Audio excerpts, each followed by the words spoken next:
Quelle est la chose inexplicable que vous avez vécue? J'ai été arrêté pour la nuit dans un relais routier dans le désert, à 60 miles à l'est d'El Paso, TX. Ce relais routier n'a de lumière qu'autour du magasin et des pompes à essence, l'aire de stationnement des camions n'est éclairé que par les phares qui restent allumés. Je me couche vers 22 h en pensant que ce sera une belle nuit tranquille. Vers 2 h 30, je me réveille en entendant des coups sur mon camion, comme si quelqu'un essayait de me réveiller. Je l'ignore et j'essaie de me rendormir, mais le tapotement devient de plus en plus fort et finit par se transformer en un bruit semblable à celui de quelqu'un qui frappe sa main sur ma porte et ma cabine. Je sors du lit et ouvre les rideaux du côté d'où je l'ai entendu et il n'y a rien. J'ouvre les rideaux de l'autre côté, et rien non plus. Il n'y avait aucun camion de chaque côté de moi. J'ai donc mis mes chaussures, pris ma machette et ma lampe de poche et je suis sorti pour voir ce qui se passait. Il n'y avait rien, pas de traces de pas, pas de traces de pattes, absolument rien. Je retourne dans mon camion et allume mes feux de position, pour être un peu éclairé. Je ferme les portes, je les verrouille, je fais passer mes ceintures de sécurité par la poignée de la porte et je les boucle, pour ajouter un autre verrou aux deux portes. Je me recouche et me réveille à 6 h 30.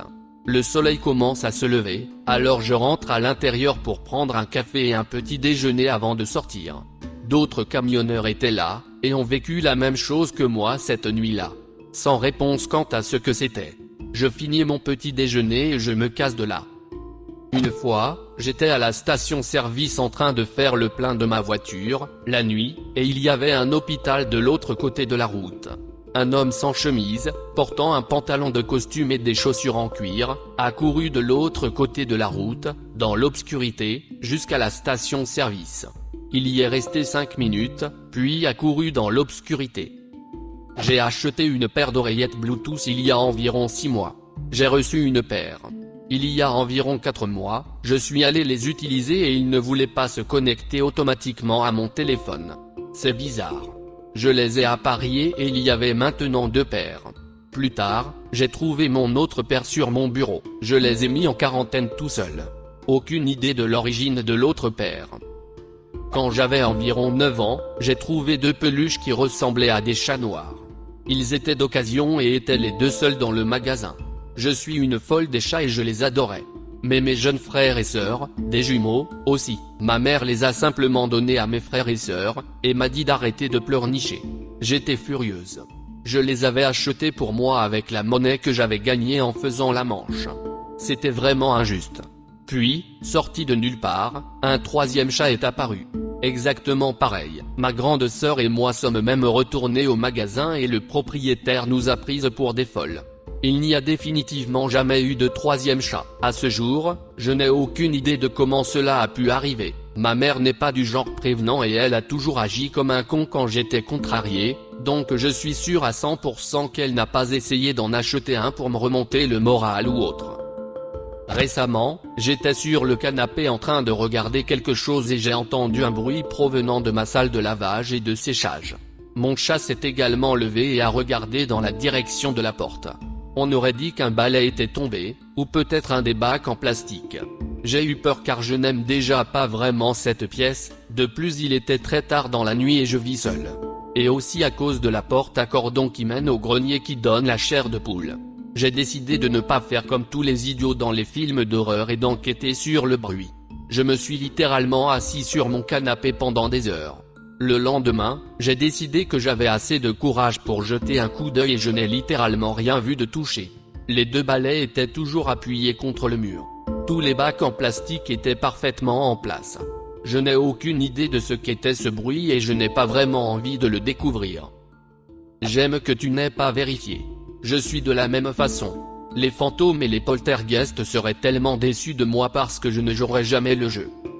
Quand j'étais enfant, j'avais un ami imaginaire avec lequel je jouais beaucoup. J'avais peu d'amis réels, mais j'étais aussi un paria à la crèche et au jardin d'enfants, alors parfois, cet ami imaginaire était tout ce que j'avais. Ma mère a dit que je le décrivais toujours comme ayant une apparence très similaire. Quand j'étais en âge d'aller à l'école maternelle, ma mère a dit que nous devions parler de mon ami et j'ai répondu que je pouvais garder Joshua avec moi parce que j'avais peur de commencer l'école seule. Son visage s'est figé sous le choc et elle n'en a plus jamais reparlé. Je n'ai compris pourquoi que lorsque ma grand-mère m'a expliqué, des années plus tard, que j'avais un frère jumeau qui n'avait pas survécu et que mes parents avaient prévu de l'appeler Joshua. La seule explication logique que j'ai est que je l'ai attrapé quand j'étais très petite, mais ma grand-mère a dit que mes parents n'en parlaient jamais parce qu'ils ne supportaient pas du tout cette perte. C'est toujours très étrange. Quelques semaines avant la mort de mon grand-père en avril, j'ai commencé à porter 2 bagues que j'avais héritées d'un membre de la famille sur une chaîne autour de mon cou. Je les ai depuis des années et je les porte toujours quand je sens que j'ai besoin d'un peu de chance ou de soutien. J'ai l'impression que quelqu'un veille sur moi, même si je ne crois pas vraiment à la vie après la mort ou au surnaturel.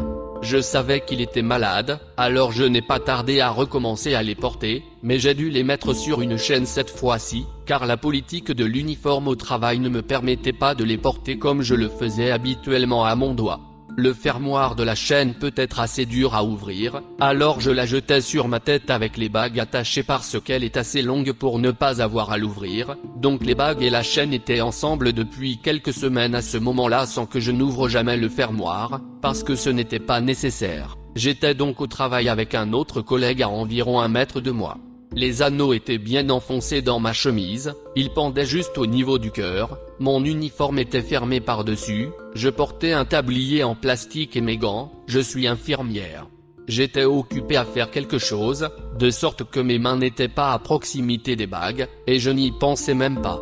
Il n'y avait aucune chance que je les touche ou qu'elles se prennent dans quoi que ce soit. Puis j'ai senti quelque chose de froid toucher mon estomac et l'instant d'après, une des bagues était tombée sur le sol.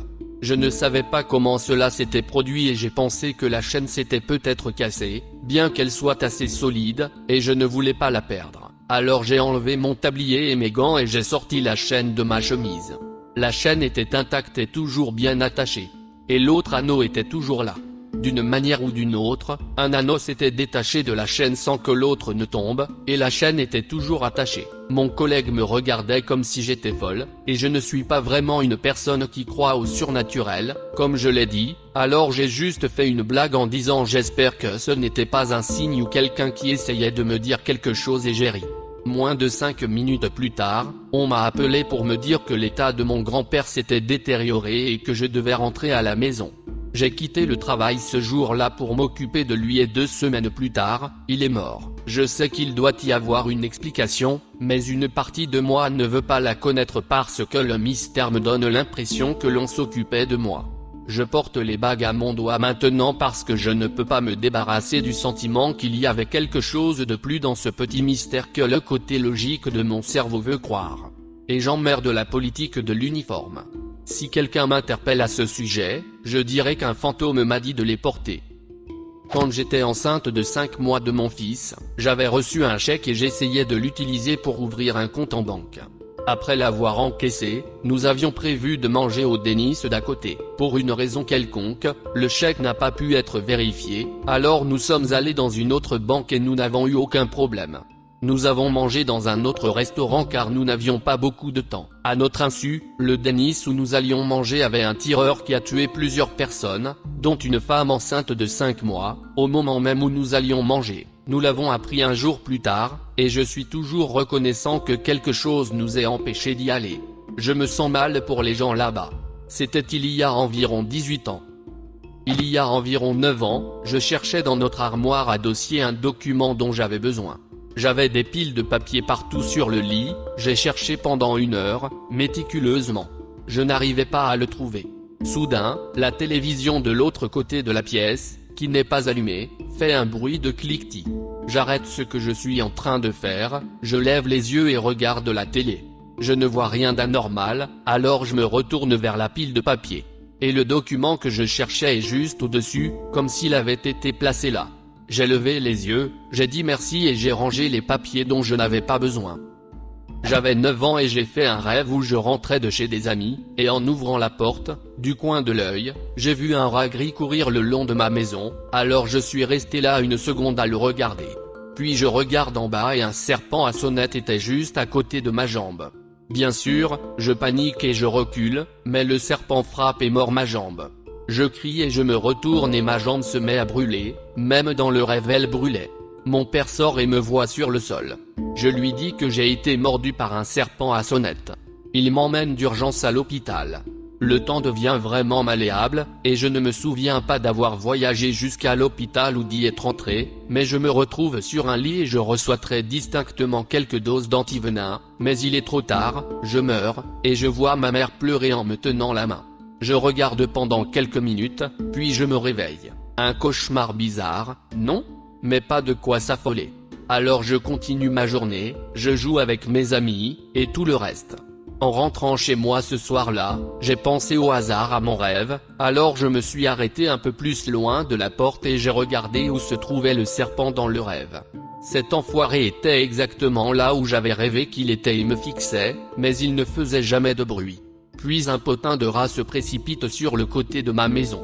Je change de cap et vais à la porte d'entrée à la place. Je parle à mon père du serpent, il sort et le tue avec une pelle. Depuis, je n'ai plus fait de rêve aussi réaliste de l'avenir. Mais cette merde me fait toujours peur.